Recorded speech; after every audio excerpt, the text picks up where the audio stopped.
Witam from BA. This is a Rorschach Poland update from the 20th of June 2024. A quick summary of what's going down in Poland.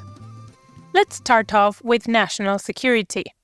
Recall that last week, some hackers gained access to the National News Agency systems, or PAP, and published 2 fake news.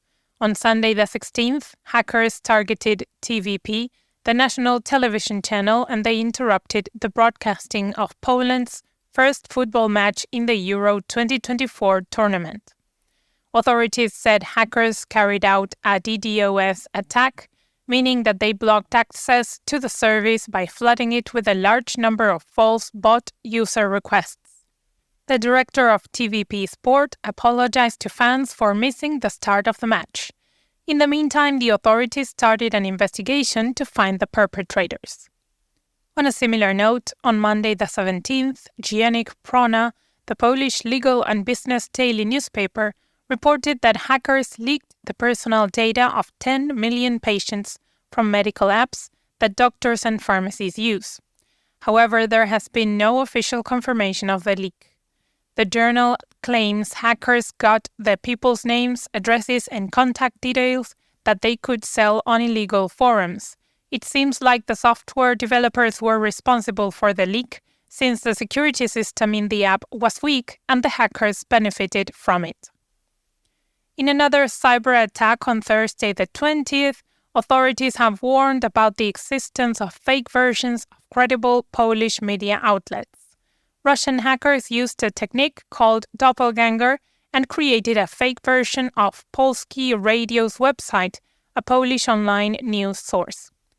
Hackers cloned the website and created an identical one with a very similar web address, for example, polskiradio.icu instead of polskiradio.pl.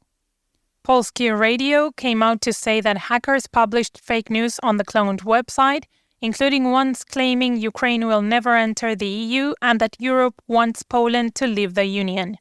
The hackers aim to spread misinformation about the real situation between Poland, the EU, and Ukraine. So far, few people have clicked on the fake website. Moving on to a health update, pharmacies started selling morning-after pills without a doctor's prescription as part of the current government's pilot program. The previous ruling Law and Justice Party didn't support the initiative due to their conservative views, and people required a doctor's prescription to buy the pills. However, the ruling civic platform Current Progressive Government backed this program, and according to the latest Ministry of Health data, 1,050 pharmacies out of over 12,000 operating in the country started to sell the pill. The pharmacies that sell the pill without prescription put a sticker on their front doors. Want to know where these pharmacies are located? The Ministry of Health posted an online map. Check it out with the link in the show notes. On Monday the 17th, a new regulation came into effect that requires drivers of transportation apps like Uber to have a Polish driving license. Before, anyone who had a foreign driving license could be an Uber driver. This change will affect thousands of foreigners, since there are currently more non-Polish Uber drivers than Polish ones. Additionally, the regulation now requires taxi app owners to meet the new employee personally for the job interview and store the driver's personal information for 5 years instead of doing it via the app. One of the reasons for this new in-depth check of personal information is the high number of sexual harassment that takes place in taxis in Poland. Moving on to politics. On Friday the 14th, Prime Minister Donald Tusk's party, the Civic Platform, accused the Law and Justice Party, the main opposition, of printing banners without the required financial documentation in the 2023 parliamentary elections.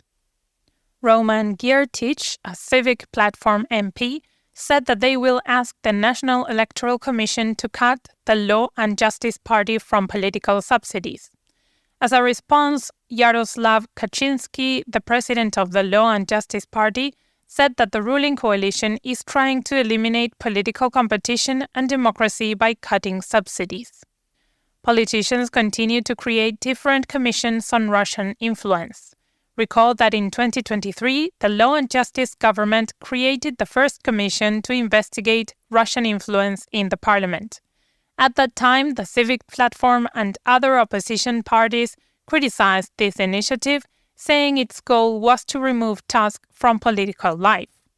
So when the Civic Platform and its allies won the government and became the majority in late 2023, they removed the Law and Justice Commission and created their own. On Friday the 14th, Law and Justice announced that they will create another commission on Russian influence because they think the current one's aim is to accuse Law and Justice of illegal activities, which will make it the fourth commission created for this aim so far in the political scene. People's reactions online are wondering when politicians will give up creating an unlimited number of commissions for Russian influence, since no commission has made any progress so far. On Thursday the 13th, Prosecutor General Adam Bodnar requested to lift the immunity of EU Minister Adam Szlapka, a Civic Platform MP, because he hit and injured a cyclist with his car in 2023. According to the request, Szlapka was responsible for the incident and it was not intentional, so he could only get up to 3 years in prison. Recall that last month, an illegal immigrant killed a Polish border guard with a handmade spear when he was trying to illegally cross the border from Belarus to Poland and then escaped to Belarus. Later on, the Polish foreign minister demanded Belarus to identify the suspect and hand him over to Poland. However, on Monday the 17th, Belarus rejected the demand, saying that Poland was breaching border cooperation agreements. Radoslaw Sikorski, the Polish foreign minister, said that is not true and that Poland was only protecting its border. People on social media argued that Belarus's rejection of handing over the suspect proves that the country encourages immigrants to cross into Poland and the EU. More and more fatal tourist accidents continue to happen in the Tatra Mountains in the southern part of the country. Last week, a tourist died after slipping on frozen snow and falling from the high point of the mountain. Also on Friday the 14th, a 70-year-old man fell from the highest point of the mountain and died. He had to wait several hours for the rescue operation to start, since authorities could not use helicopters due to prevailing fog and rainfall. In another incident in the Polish mountains, lightning struck a group of 24 tourists in the Ithera Mountains in Lower Silesia. Medical teams took 12 people to the hospital and luckily nobody died. Authorities said that sometimes tourists go on these hikes without proper equipment, such as crampons, ice axes, and helmets. To close this edition, on Saturday the 15th, thousands of people took to the streets to celebrate LGBTQ+'s annual Equality Parade in Warsaw and other cities. This year's slogan was "Time for Equality is now." The LGBTQ+ community in Poland has the lowest amount of rights among EU countries, so the participants demanded enhanced legal protection against hate speech and crimes, the right to marriage and civil partnerships for all citizens, and the recognition of trans rights as human rights. Although the current progressive government wants to satisfy these demands, Conservative President Duda prevents any legislation that will enhance LGBTQ+ rights. Warsaw Mayor Rafał Trzaskowski, the expected candidate for the presidency race in 2025 from the Civic Platform Party, also attended the parade and stated that he will support these demands if he wins the 2025 election. In 2020, he lost the presidential election only by a 2% difference against Andrzej Duda. And that's it for this week. Thank you for joining us. Hey listeners, we have an unusual question for you. Have you ever had to choose a restaurant to go to or a movie or something with a group of friends or family, and it was not so easy to choose? took a long time and was just difficult and maybe a bit unpleasant? Rorschach is working on a way to make that much easier. If you're interested, we could use your help. If you want to help out or try it out, let us know at info@rorschach.com, and thanks. Do zobaczenia!